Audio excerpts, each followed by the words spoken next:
Okay, so that video you just watched, it was me opening a door, right? I did that as a favour for someone. It was another locksmith, and I was like, look, I'll come and do it as long as I get to keep the lock off the door. All right, and that's all I wanted. And this is the lock.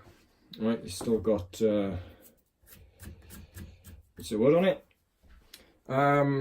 So that particular door, it was quite easy lock to pick, actually, the whole thing. The top lock, both sets of keys were lost for that. The top one was in ERA. It was a 6-pin, had a British standard night latch on the back of it. I was more interested in the bottom lock, which was a Mortice lock. And when you turn up to that, and you see this quite a lot, it had an ERA weather flap on it. But it wasn't an ERA, it was a Securefast, British standard Securefast. And like I say, you see that all the time, where just because it says ERA on the door doesn't mean there's an ERA lock in it. All right, you could see that. I'm guessing they've just either changed the lock at some point, but I would think that because the top lock and you could see the letterbox, and they wanted the flap on the bottom all to match, and you can see that it was. So just because it says it on the door doesn't mean that you got that lock in there, right? So I've just made a key for this. I've made it with the Securefast decoder. Here's the key bit in. All right. So it's nice. But I thought I'd pick it on the bench as well, right? Now this particular lock, you can jump these out of anti-pick, all right? But on some of them, when you start doing that, you can have like 4 or 5 4 levers set, right? And the last one will go into anti-pick, and when you try and jump it out, you drop some levers, which you do most of the time. But on some of them, it'll just keep repeating the same thing. So you get all the others set, and then that last lever, you try and jump it out, and just keeps dropping the same ones. Right. So when that's happening, it makes sense for you to get 3 or 4 of them set, and know when it's going to go into anti-pick, because you can work that out. All right. Then you're going to control your tension. You wouldn't keep a constant tension on it. You'll know when it's about to go into anti-pick, all right? And you have to ease back off it and not allow it to go in. So I'm going to try and just do that now, but... Okay.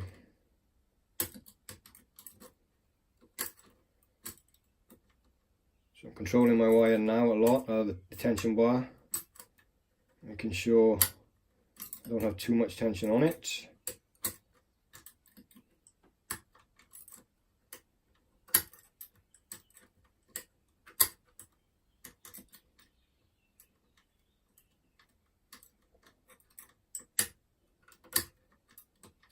Okay.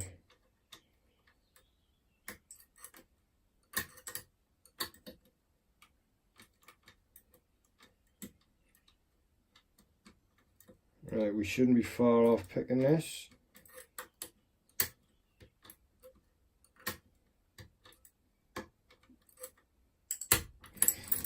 There we go. All right. So it is picked, right? Yeah, so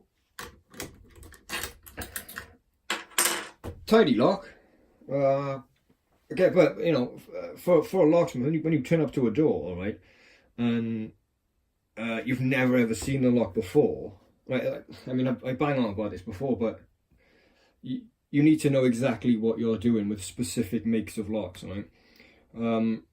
If you turn up to this door and you've never seen this lock before, and you've never had the opportunity to take this lock apart, you haven't got it on the bench, you haven't picked it multiple times in a vice before you start a video, right?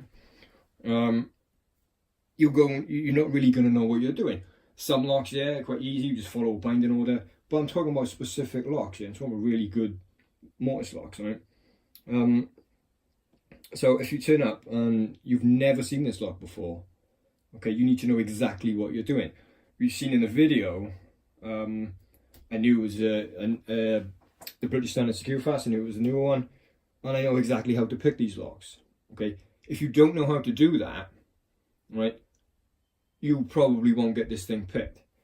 Once you take it away and you take the lock apart, and like I say, you work out the binding order, and you've picked it loads of times, then it can look like you know what you're doing, right?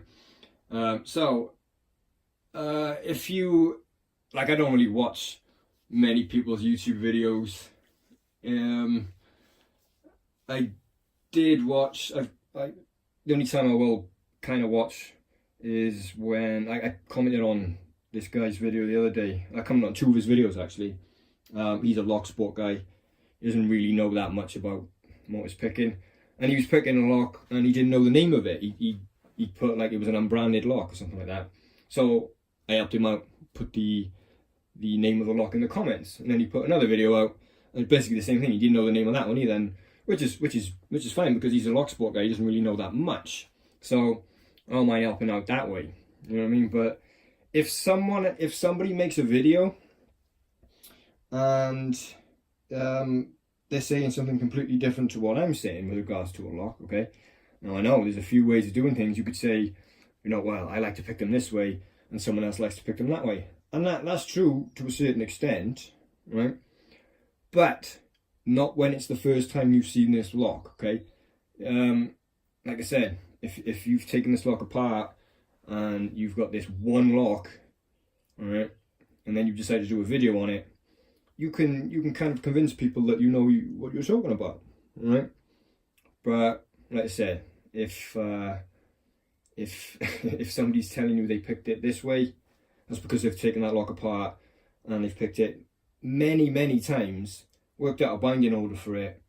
Yeah, they don't ever pick them straight out like that, all right? So what I'm saying is, if somebody's telling you something, maybe pay a bit more attention about where you get your information from, okay? Because if I'm contradicting somebody, then it means that I am right, okay? And it's as simple as that. I'm talking about, yes, you could pick it this way and that way and this way and that way on a bench once you know what you're doing with it, but when it's the first time you're seeing this lock, it's a completely different thing. Especially when it's on a door, it's yeah, it's a different thing, all right? All right, I'm done. Thank you.